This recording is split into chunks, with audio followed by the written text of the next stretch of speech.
हाँ जी, नमस्कार। ये जो वीडियो है ये HTML टेक्स्ट फॉर्मेटिंग और डाटा पे बेस्ड है।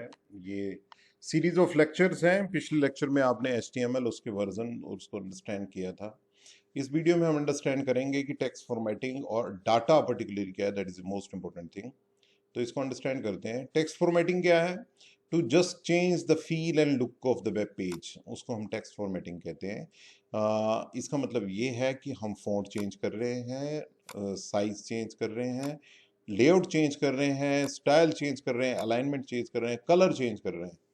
Okay, and all these things consider as one term which is called web typography. तो टेक्स्ट फॉर्मेटिंग का मतलब क्या है? आपने वेब टाइपोग्राफी को चूज करना है, आपने सेलेक्ट करना है फॉन्ट कौन सा है, उसमें उसका साइज क्या है, उसके अकॉर्डिंग।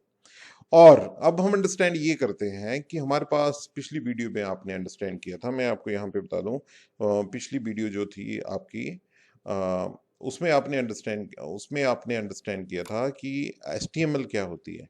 तो आप उसको मेरे YouTube चैनल पे देख सकते हैं, और इस वीडियो के डिस्क्रिप्शन में भी अवेलेबल है कि हमारे पास वीडियो है। ये फर्स्ट वीडियो कह सकते हैं आप। तो इंफॉर्मेशन शेयरिंग के पॉइंट ऑफ व्यू से उन्होंने क्या किया, इन्वेंट किया, ड्राफ्ट किया कि क्लाइंट हो। ओके, तो इसमें आप अंडरस्टैंड कर सकते हैं HTML के वेरियस वर्जन। तो उसी के अकॉर्डिंग क्या है कि एक वर्जन है 2.0। तो HTML 2 स्टार्टिंग की HTML के बता रहा हूँ, ये बता रहा हूँ मैं 1993 की बात बता रहा हूँ। तब तक हमारे पास इस फॉर्मेटिंग को करने के लिए आज से कोई नियर अबाउट, आप कितने साल पीछे जा रहे हो? अभी 2021 है, तो नियर अबाउट 30, 28, 30, 25 साल पहले ये होता था कि हम जब वेब पेज पे क्रिएट करते थे, स्टाइल फॉर्मेटिंग देते थे, उसके लिए टैग्स यूज करते थे। बोल्ड, इटैलिक और अंडरलाइन के लिए BUIS, ये मैंने यहाँ पे मेंशन किया हुआ है। इसको सेपरेट हम कोडिंग के पॉइंट ऑफ व्यू से देखते हैं तो इस तरीके से है कि हम टैग यूज करते थे, bold tag, okay, italic, I tag. इसका मतलब ये है whatever the content is in between these two tags, it represent as a bold, वो बोल्ड हो जाता था। और ये कोई टेक्स्ट को हम आई टैग दे देते थे, वो इटैलिक हो जाता था। और underline, this is the style. Okay, और इसको यदि हमने आउटपुट में देखना है कि कैसी इसकी आउटपुट आ रही है, तो ये नॉर्मल टेक्स्ट क्या हो जाएगा? ये बोल्ड हो जाएगा, इटैलिक हो जाएगा और अंडरलाइन हो जाएगा। This is a bold, the italic, and after that there is a underline, वो अंडरलाइन टैग हो गया। ओके, तो these are the basic, some of the basic. Right no these are the obsoleted things, इसको नहीं करते हम because structure approach में नहीं आता है। हम इस वर्जन के बाद जो 3.2.2 आया, तो इसमें CSS और स्टाइल शीट यूज होने लगे। तो इस अप्रोच की W3 कंसोर्टियम जो है वो इसको हैंडल करता है। तो वो अब इस चीज को कहने लगा कि डाटा अलग से और उसके ऊपर जो स्टाइल अलग से मेंटेन हो गए। डाटा हमारा टैग की अकॉर्डिंग डिस्प्ले होगा, और जो स्टाइल है वो CSS की हेल्प से दिए जाएंगे। ओके, अब समझते हैं कि डाटा क्या होता है। तो डाटा क्या है? It is the content of A website. कोई सी भी वेबसाइट के जो कंटेंट है, इसको हम डाटा कहते हैं। फॉर एग्जांपल क्या, यहाँ पे हम सर्च कर लेते हैं, ये यूट्यूब का ही है। तो इसमें जितने भी जो कंटेंट आ रहे हैं, ये वीडियो आ रही है, ये वीडियो का छोटा लिंक आ रहा है, और डिस्क्रिप्शन में चले जाएंगे तो यहाँ पर ये लिखा हुआ आ रहा है, ये लगा है, ये आपके पास एक इमेज है, ये वाली एक इमेज है, इसको हाइपरलिंक लगा, ये वाली इमेज है, ये इमेजेस है। ऑल दैट थिंग्स आर, यहाँ पे ये यूट्यूब का जो लगा हुआ है, ये एक इमेज है, ये टेक्स्ट है, ये इमेजेस हैं, इमेजेस के ऊपर हाइपरलिंक लगे हुए हैं, ये अगेन आपके पास एक इमेज है। तो ये सभी चीजें क्या कहलाती हैं? ये सारी की सारी जो चीजें हैं, these things are the content of the websites.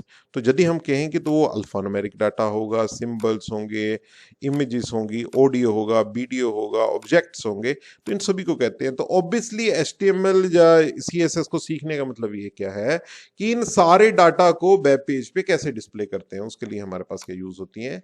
ये टैग्स यूज होती हैं डिस्प्ले करने के लिए। तो अल्फान्यूमेरिक डाटा तो उसी फाइल में सेव हो जाता है जो कि आपका वेब डॉक्यूमेंट है। ठीक है। जैसे मैं ये वाली फाइल बना रहा हूं तो ये वाली फाइल कहीं पे स्टोर है और उसका एक पर्टिकुलर साइज है, तो उसके अकॉर्डिंग है। तो फॉर एग्जांपल क्या है, ये देखिए कि मैंने ये एक फाइल बनाई हुई है ये, तो इसका साइज देखो क्या है। मैं प्रॉपर्टी फर्स्ट ये वाली फाइल बनाई है डॉट एचटीएमएल के साथ। तो यदि हम इसको देखें तो इसका साइज साइज 0 बाइट है, कुछ भी साइज कितना है हमारे पास, क्या 222 बाइट्स है, जो कि टेक्स्ट जो भी लिखा हुआ है, कौन सा टेक्स्ट लिखा हुआ है, ये वाला। इस यदि टेक्स्ट को मैं सेव कर रहा हूं तो 222 बाइट्स, यानी केबी भी नहीं बना वो। क्या चीज है वो, केबी केबी भी नहीं बना, वो केबी नहीं है, केबी के नीचे ही रह गया। जैसे 1000 होगा तो 1 केबी बनेगा, तो इतने बाइट्स है। अब ये बात करते हैं कि ये जो हमारे पास, मैं क्या कह रहा हूं कि जो अल्फान्यूमेरिक डाटा है वो कोडिंग के साथ ही सेव हो जाता है। बट जे सपोज इस फाइल में मैंने इमेज लगाई, इस पेज पे मैं ऑडियो लगाना चाहता हूँ, वीडियो लगाना चाहता हूँ, डॉक्यूमेंट लगाना चाहता हूँ, तो ऑब्वियसली उसके लिए सेपरेट फोल्डर में हमें सेव करना पड़ेगा। जैसे फॉर एग्जांपल क्या है कि यहां पर ये वीडियोस लगी हुई है, तो YouTube ने अपने सर्वर पे इनकी वीडियो को रखा हुआ है, जो कि आपने जो भी डिस्प्ले करता है, मैंने इसको अपलोड किया हुआ है। इस वीडियो का जो साइज है वो 200-300 MB के बीच में, तो मैंने इसको अपलोड किया है, तो 200-300 MB वहां पर है, और गूगल हमें 15 GB का डाटा प्रोवाइड करती है डाटा को स्टोर करने में। हाँ, यूट्यूब जो है वो अनलिमिटेड डाटा स्टोर करने के लिए कहता है, जितनी मर्जी वीडियोस आप यहाँ पे डालो, बिकॉज वो क्लाउड कंप्यूटिंग का यूज करता है। तो मेरे कहने का यहाँ पे मतलब है कि यहाँ पर जो जो इमेजेस, ऑडियो, वीडियो, डॉक्यूमेंट है, सारे के सारे क्या होते हैं, किसी फोल्डर में अलग से स्टोर होते हैं, जो सर्वर पे स्टोरेज को लेते हैं। ओके। और ये सारे का सारा डाटा कहां पे स्टोर होता है, सर्वर पे स्टोर होता है, और ये डाटा ऑप्टिमाइज होना चाहिए। अब बच्चों इस चीज को समझो कि डाटा ऑप्टिमाइजेशन क्या है, कि आप कोई भी इमेज अपलोड करते हो तो उसका साइज कम होना चाहिए। फॉर एग्जाम्पल क्या है कि आप व्हाट्सएप यूज करते हो, तो व्हाट्सएप पे जब आप कोई फोटो भेजते हो तो उसका साइज अपने आप छोटा हो जाता है। क्यों? बिकॉज यदि एज ए उसको इमेज भेजते हो तो छोटा हो जाएगा, एज ए फाइल भेजते हो तो उतना ही रहेगा। तो एज ए इमेज का मतलब कि आपने मोबाइल पे तो देखना है उसको। तो फेसबुक स्मार्ट है, क्योंकि आपको पता है कि व्हाट्सएप, इंस्टाग्राम है किसके हैं, ये फेसबुक के हैं। तो फेसबुक क्या करता है, उसको साइज को छोटा कर देता है, सो दैट कि जिसको जा रहा है उसको भी ज्यादा टाइम ना लगे आपकी फोटो देखने को, और आप जो भेज रहे हो आपको भी टाइम ना लगे। यदि आपने ओरिजिनल डॉक्यूमेंट ही 1 MB, 1.5 MB, 2 MB का भेजना है, तो इट्स अप टू यू, वो एज ए डॉक्यूमेंट आप अटैच करो तो वो एज इट इज चला जाएगा। Is that clear? अब बात आती है most important thing, structured data.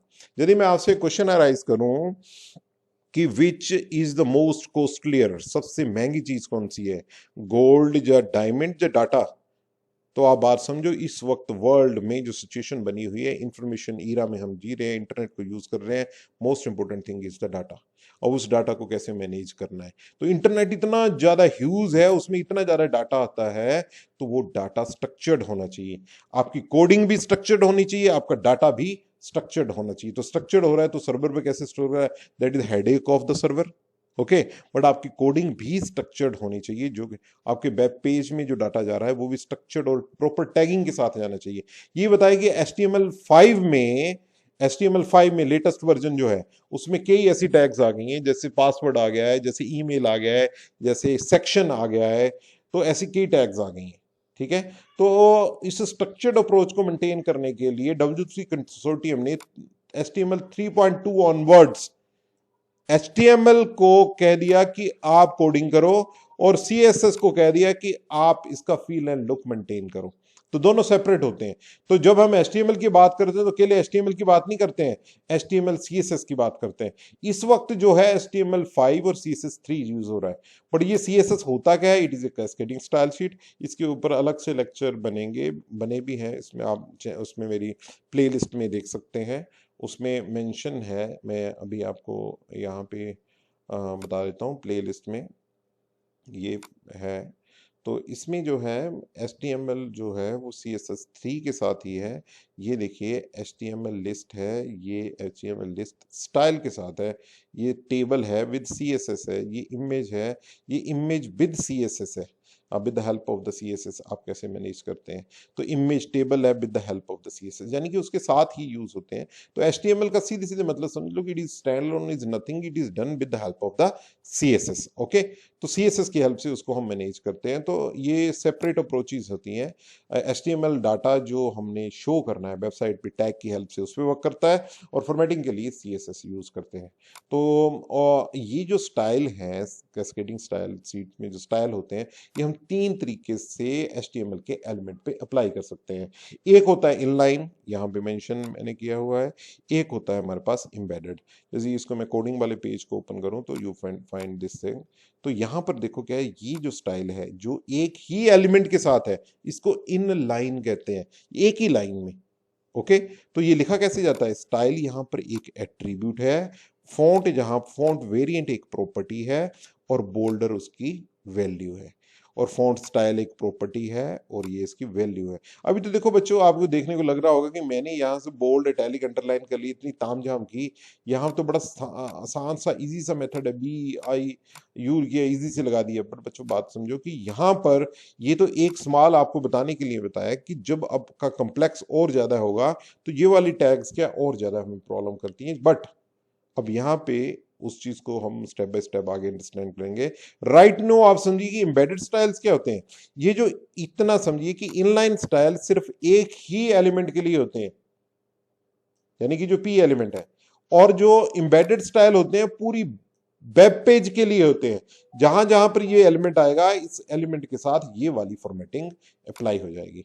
तीसरा जो होता है एक्सटर्नल स्टाइल शीट, वो एक फाइल में होता है और पूरी वेबसाइट के लिए उसको मैनेज करने के लिए होता है। ओके, तो ये 3 तरह के हमारे पास क्या थे, दीज आर द 3 हमारे पास ways to apply the styles. अब आगे हम स्टैंड करते हैं डॉक्यूमेंट टाइप क्या है। डॉक्यूमेंट टाइप जैसे कि कोई भी एक वेब पेज है, उस वेब पेज के टॉप पे हम देते हैं। ये जो डॉक्यूमेंट टाइप है कुछ नहीं करती, ये ना टैग है, इसकी कोई एग्जिस्टेंस नहीं, सिर्फ और सिर्फ ये ब्राउजर को बताती है कि आपने HTML का वर्जन कौन सा यूज किया है। यदि मैं सिंपल डॉक टाइप HTML लिखता हूं तो इसका मतलब होता है ये HTML वर्जन 5 है, इसको लिखना नहीं पड़ता। पर इससे पहले ये काम कैसे चलता था? उसके लिए यदि HTML 4.0.1 में मैंने स्ट्रिक्ट डॉक्यूमेंट टाइप डेफिनेशन लिखनी होती थी, यानी कि इसका मतलब है कि वो फ्रेम सेट में डॉक्यूमेंट अपीयर नहीं होंगे, तो ऐसा लिखना पड़ेगा। Doc type HTML public W3 DTD HTML 4.0.1 4.01 EN, और उसके बाद ये स्टैंडर्ड DTD। और उसके बाद क्या है, यदि ट्रांजिशनल है तो उसके लिए ये ट्रांजिशनल का मतलब पुरानी टैग्स भी यूज हो सकती थी। यदि ये पूरी की पूरी एज इट इज लाइन हमें लिखनी पड़ती थी, पर HTML5 जो है उसमें हमें पूरी लाइन नहीं लिखनी पड़ती, उसमें सिर्फ क्या लिखना पड़ता है हमें, डॉक टाइप HTML। ये केस सेंसिटिव है, ये कैपिटल में लिखना है, ये आप स्मॉल में लिखिए, जो कैपिटल में लिखिए आपकी मर्जी, पर ये जो डॉक टाइप है ये कैपिटल में ही आएगा। आपकी कोई क्वेरी है तो आप कमेंट में कर सकते हैं। मेरे चैनल को आप सब्सक्राइब, मैंने ये पाया है जो मैं अपने एनालाइज करता हूँ चैनल को, कि उसमें सिर्फ 20% ऐसे हैं कि जो कि मतलब सब्सक्राइब किया हुआ जिन्होंने वीडियोस देखते हैं, बट वो सब्सक्रिप्शन नहीं है। तो आई वुड, क्योंकि ऑब्वियसली अधूरी नॉलेज प्रॉब्लम क्रिएट करती है। यदि आप पूरी वीडियोस देखते हो आपको पता चलेगा, तो ऑब्वियसली आप जो है इस चैनल को सब्सक्राइब करिए। सब्सक्राइब करने के बाद आपको वो लगातार आएगी, आप अपने फ्रेंड्स उसको करिए, बिकॉज ये जो कोर्सेज है, ये कंटेंट है, ये तो एक चलो यूनिवर्सिटी के ऑन कैंपस के पार्ट ही है, जो that is my professional work, but किसी को बेनिफिट लेना है तो वो भी ले सकता है। तो इसको शेयर करिए, आप कमेंट जरूर करिए, that is feed for me. And यदि कोई आपके सजेशन है तो यू कैन आल्सो, आपके क्वेश्चन है तो you can put in the comment box. Thank you.